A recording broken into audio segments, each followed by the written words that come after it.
Halo guys, kembali lagi bersama gue Fadil dari Suka IT. Kali ini gue mau membahas sebuah AIO liquid cooler, tapi nggak cuma bahas aja, gue juga ingin sekaligus melakukan edukasi. Karena sekarang tuh agak sulit ya untuk menentukan performa sebuah CPU cooler hanya dari suhu aja nih. Gue pengen kalian lihat data ini. Ketiga AIO yang gue tes memiliki suhu hampir 100 derajat pada CPU Core i5 13600KF.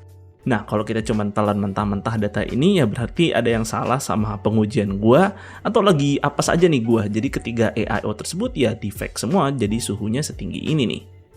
Well, jawaban sebenarnya CPU zaman sekarang tuh memiliki cara beroperasi yang berbeda, baik AMD maupun Intel, khususnya pada generasi terbarunya. Kalau di beberapa generasi lalu, suhu 95 dan 100 derajat itu merupakan batas atas CPU atau bisa disebut dengan TJ Max, jadi CPU-nya tuh akan throttle atau bahkan PC-nya tuh bisa force shutdown kalau nyentuh suhu tersebut. Tapi sekarang menjadi operating temperatur dari CPU seperti Ryzen 7000 dan Intel Gen 13. Jadi mau coolernya seperti apapun, ketika CPU-CPU ini melakukan pekerjaannya dengan maksimal, ya kalian akan dijumpai oleh suhu tersebut. Seperti misalnya nih, di sini gue pernah tes sebuah AIO 360mm pada Ryzen 9 7950X, ya suhunya mentok 95 derajat. Lalu juga pernah gue tes AIO yang sama di Core i9 13900K dan hasilnya suhunya hampir nyentuh 100 derajat. Jadi review cooler sekarang tuh makin ribet karena nggak bisa lagi kita lihat dari sisi suhu untuk tahu performa cooler tersebut tuh oke atau enggak. Nah, jadi sambil nanti gue jelaskan hal apa yang harus kita lihat, di sini ada AIO dari NRX dengan seri bernama DTFOS. Dan produk ini tuh punya ukuran 120 hingga 360 mm. Tapi belum ada nih untuk ukuran yang 280 mm-nya. Nah, NRX sendiri merupakan brand komponen PC dari China yang udah berdiri sejak tahun 2009 dan baru aja nih masuk ke Indonesia yang dinaungi oleh distributor PT Enlight Indonesia yang megang juga brand seperti Enlight hingga Silverstone. Nah, harga AIO dari NRX ini sendiri tuh sangat terjangkau sekali. Oleh sebab itu tuh gue pengen tambahkan sedikit edukasi karena setiap gue review liquid cooler, gue melihat tuh harga AIO udah semakin sangat terjangkau. Jadi ya gue yakin ini kedepannya akan menjadi mainstream sih. Well, kesan gue terhadap build quality dari AIO ini sih cukup solid ya di harganya yang terjangkau. Nah, selangnya tuh udah braided dan fan-fannya juga cukup terasa bobotnya. Untuk material mostly masih plastik kecuali si radiatornya. Ya ini sih bisa gue maklumi lah, toh AIO yang punya harga di atas ini juga masih menggunakan material yang mirip-mirip. Nah, kalau kita compare build quality ini dengan harga AIO yang setara, seperti contohnya Cooler Master ML Core yang udah gue sempat review tuh beberapa waktu lalu, ya AIO dari NRX ini sih kualitinya agak sedikit di bawah. Tapi ya nggak bisa dipungkiri, toh harganya juga produk ini memang sedikit lebih murah sih. Lalu secara spek AIO dari NRX ini menggunakan fan 120 mm dengan klaim kecepatan 1800 rpm dengan tipe bearing hydro bearing. Lalu untuk water pumpnya itu punya klaim kecepatan 2600 rpm dengan tipe bearingnya steel bearing. Nah, saat gua tes sih untuk fan RPM, betul nih bisa menyentuh sekitar 1800-an RPM malah. Dan untuk water pumpnya sendiri, kalian jangan kekecoh nih karena kebacanya itu 6000-an RPM. Karena ini HW infonya salah baca aja, jadi hasil aslinya tuh harusnya dibagi 3. Jadi sekitar 2300-an RPM. Ya sedikit lebih rendah dari klaim tapi masih terhitung valid sih. Nah, untuk CPU blocknya sendiri sudah berbahan copper base untuk semua varian nih, tapi sayangnya belum diaplikasikan thermal paste-nya. Tapi tenang aja, kalian dikasih kok thermal paste bawaan sama mereka. Lalu untuk mounting, semua varian ini lengkap ya, ada soket baru seperti AM5 dan LGA 1700. Namun, khusus yang 360mm itu punya mounting untuk TR4, jadi bisa nih dipasangkan untuk user CPU Ryzen Threadripper.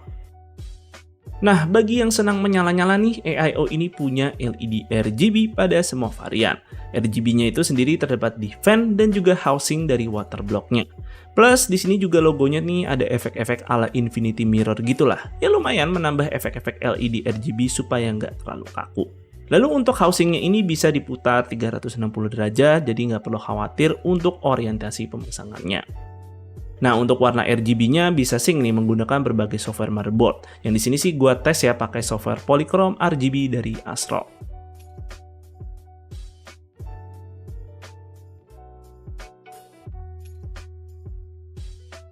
Oke, untuk pengetesan gue nggak akan tes nih yang varian 120 mm-nya, jadi hanya 240 dan 360-nya aja. Yang nanti juga gue akan tes pada CPU Core i5-13600KF dengan unlock power limit. Lalu juga gue akan bandingkan nih dengan AIO Deepcool LT720 supaya ada tolak ukurnya lah. Dan berikut spek lengkap sistem yang akan gue pakai tes.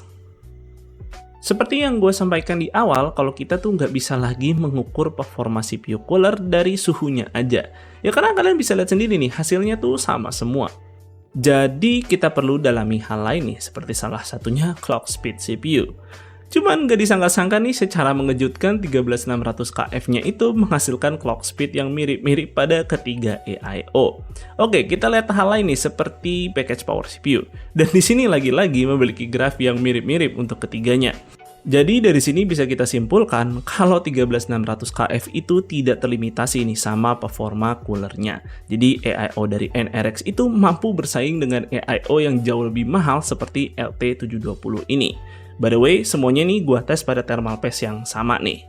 Dan kenapa gua harus bandingkan dengan Deepcool LT720? Well, karena AIO ini sebenarnya udah gua pernah pakai tes Ryzen 9 7950X dan juga Core i9 13900K yang secara TDP itu berkali-kali lipat jauh lebih tinggi dari 13600KF. Dan di posisi ini ternyata NRX itu bisa menyamai, ya tentu hasilnya cukup impresif. Kemudian kalau kita lihat nih hasil skor Cinebench R23-nya, penggunaan AIO NRX ini juga menghasilkan skor yang mirip-mirip dengan LT720. Jadi bisa dibuktikan ya, walau menyentuh 100 derajat, AIO NRX itu tetap bisa memaksimalkan performa 13600KF karena memang 100 derajat adalah suhu operasi CPU Intel sekarang ini. Jadi itu sih faktor-faktor yang perlu kalian lihat untuk mengetahui apakah AIO atau CPU cooler tersebut memiliki performa yang oke atau tidak. Kalaupun menyentuh suhu 100 derajat tapi hasil lain seperti clock speed, package power, dan skor Cinebench itu jauh di bawah klaim atau ya jauh di bawah hasil yang ditujukan review mengenai CPU tersebut, ya bisa jadi coolernya memang kurang oke atau ya kurang cocok sama CPU yang kalian pakai. Tapi untuk si AIO NRX ini ternyata setelah dites, walau secara harga ini sangat terjangkau, tapi ternyata bisa menyamai nih AIO yang lebih mahal. Cuman gue belum selesai ya, karena gue juga mau kasih lihat nih tes pada berbagai power limit untuk melihat bagaimana AIO NRX ini menghandle-nya. Nah, dari sini terlihat nih kalau AIO NRX ini juga bisa menyamai suhu yang dihasilkan LT720. Dan dari sini juga kita bisa melihat ya kalau 13600KF itu ternyata bisa memiliki suhu di bawah 100 derajat jika kita limitasi nih powernya.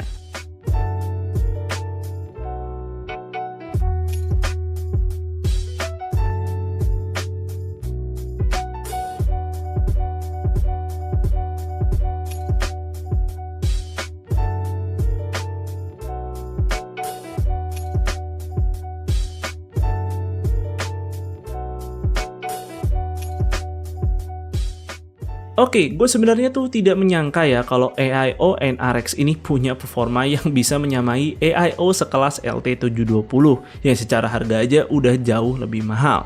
Dan yang paling tidak terduga adalah varian DTFOS 240mm ini, yang ekspektasi gue tuh sebenarnya nggak akan bisa keep up lah sama AIO kelas 360mm untuk menjinakkan 13600KF.